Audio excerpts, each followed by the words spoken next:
Selamat pagi, salam sejahtera untuk kita semua. Yang terhormat Ibu Miranti Yudhistira SSI MKOM, selaku dosen mata kuliah Arsitektur dan Perancangan Sistem Enterprise.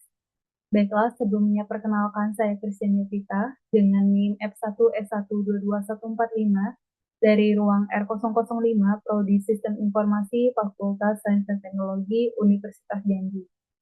Baiklah, pada video kali ini saya akan memaparkan materi dari pertemuan 9, yaitu mengenai metode pengembangan arsitektur dengan TOGAP ADM.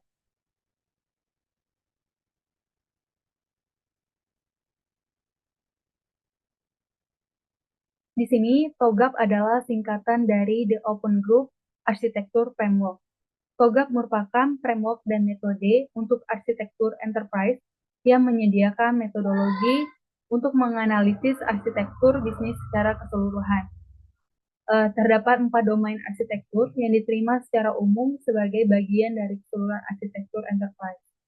Keempat domain tersebut telah didukung oleh TOGAP, yaitu ada arsitektur bisnis, data, aplikasi, dan juga teknologi. Kemudian di sini ada arsitektur dalam TOGAP.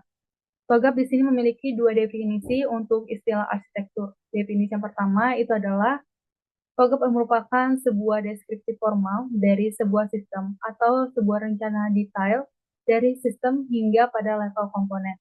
Itu untuk memandu implementasinya. Dari definisi yang pertama ini menganggap bahwa istilah arsitektur tersebut adalah sebagai sinonim deskripsi sistem. Untuk definisi yang kedua itu adalah TOGAP merupakan struktur dari komponen-komponen, interrelationship mereka, serta prinsip dan panduan yang mengatur rancangan dan evolusinya sejalan dengan waktu. Pada definisi yang kedua ini, arsitektur menunjukkan struktur dan prinsip sistem tanpa memperpedulikan deskripsinya. Kemudian di sini ada arsitektur development method. TOGAP menggambarkan dirinya sebagai sebuah kerangka. Namun, bagian terpenting dari TOGAP adalah arsitektur development methodnya atau ADM tersebut. ADM adalah resep untuk menciptakan arsitektur. Mengingat bahwa ADM adalah bagian dari TOGAP, TOGAP dikategorikan sebagai proses arsitektur, sedangkan ADM adalah dikategorikan sebagai metodologi. Arsitektur Development Method atau ADM di sini merupakan mendeskripsikan bagaimana menemukan sebuah arsitektur perusahaan atau organisasi secara khusus berdasarkan kebutuhannya. Kemudian di sini ada metode pengembangan arsitektur dengan TOGAP ADM. Ini ada gambarnya dapat kita lihat. Itu ada gambar rekrutmen manajemennya. Ada fase A, B sampai fase H. Untuk fase A di sini adalah arsitektur vision. Kemudian fase B di sini adalah bisnis arsitektur. Fase C information system arsitektur. Fase D teknologi arsitektur. Fase E opportunities and solution. Fase F itu migration planning. Fase G itu implementation governance. Dan yang fase yang terakhir ada arsitektur change management. Untuk metode pengembangan arsitektur dengan TOGAP ADM, di sini ada 4 metode. Yang pertama itu adalah komitmen dan keterlibatan menyeluruh. Maksudnya di sini adalah kita harus memastikan seluruh komponen organisasi terlibat dan berkomitmen terhadap arsitektur yang akan dibuat dan implementasikan. Kemudian di sini visi, misi, dan sasaran strategis organisasi juga digambarkan dengan jelas dan menjadi acuan utama dalam pengembangan arsitektur. Kemudian metode yang kedua itu adalah membuat arsitektur yang sesuai. Untuk membuat arsitektur yang sesuai itu kita mulai dari arsitektur bisnis. Itu berupa apa yang dilakukan, seperti proses dan fungsi untuk mendukung visi. Kemudian di sini information system arsitektur itu meliputi arsitektur data dan juga arsitektur aplikasi yang akan digunakan oleh organisasi. Arsitektur data lebih memfokuskan pada bagaimana data digunakan untuk kebutuhan fungsi bisnis, proses, dan juga layanan. Untuk membangun arsitektur teknologi yang diinginkan, itu kita mulai dari penentuan jenis kandidat teknologi yang diperlukan dengan menggunakan teknologi portofolio, katalog yang meliputi perangkat lunak dan juga perangkat keras. Kemudian yang ketiga itu adalah mengimplementasikan arsitektur. Pada tahap ini akan dievaluasi model yang telah dibangun untuk arsitektur saat ini dan juga targetnya. Identifikasi proyek utama yang akan dilaksanakan untuk mengimplementasikan arsitektur tujuan. Tujuan dari fase ini adalah untuk memilih proyek implementasi yang bervariasi menjadi urutan prioritas. Aktivitas mencakup penafsiran ketergantungan, biaya, manfaat dari proyek migrasi yang bervariasi. Fase ini juga mencakup pengawasan terhadap implementasi arsitektur. Kemudian metode yang terakhir adalah kita harus memastikan keberlanjutan terhadap perubahan. Maksudnya di sini adalah proses ini akan dilakukan secara khusus menyediakan monitoring berkelanjutan dari hal-hal seperti pengembangan teknologi baru dan perubahan dalam lingkungan organisasi dan juga menentukan apakah untuk menginisialisasi secara formal siklus evolusi arsitektur yang baru. Kemudian di sini ada komponen enterprise arsitektur. Di sini ada 4 komponen. Yang pertama itu ada bisnis arsitektur, yang dimana di dalam bisnis arsitektur ini menjelaskan proses bisnis dan aktivitas organisasi. Kemudian yang kedua ada data arsitektur. Untuk data arsitektur ini itu merupakan data yang dikumpulkan, kemudian dikelola, dan diamankan, dan juga didistribusikan.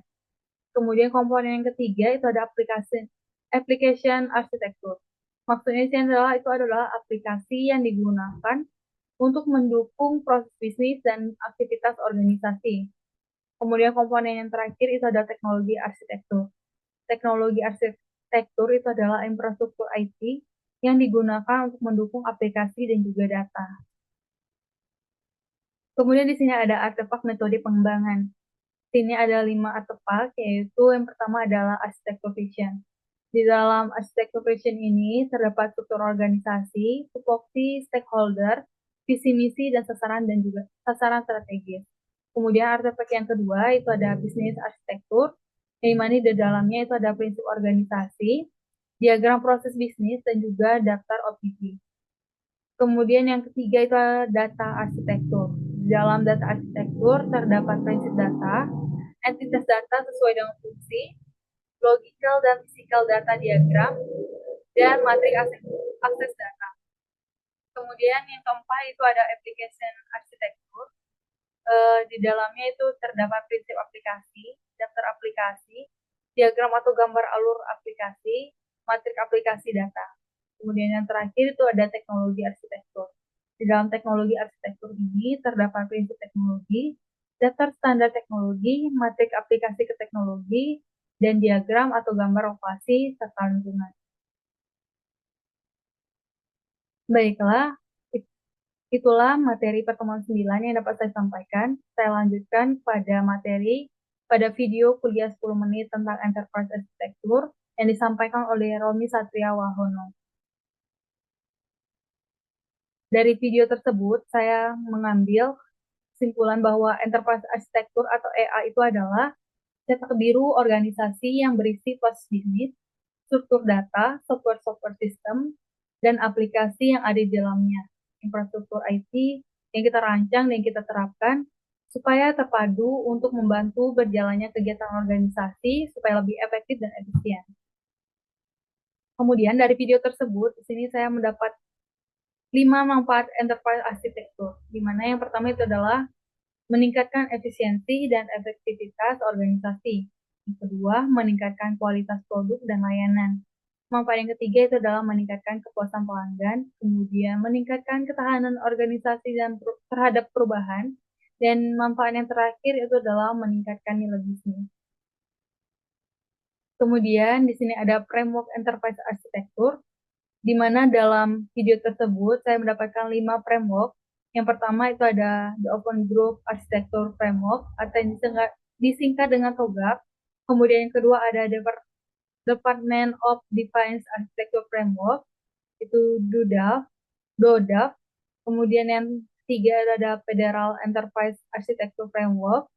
Keempat ada Telecommunication Enterprise Architecture Framework. Dan yang terakhir ada Zahman Framework.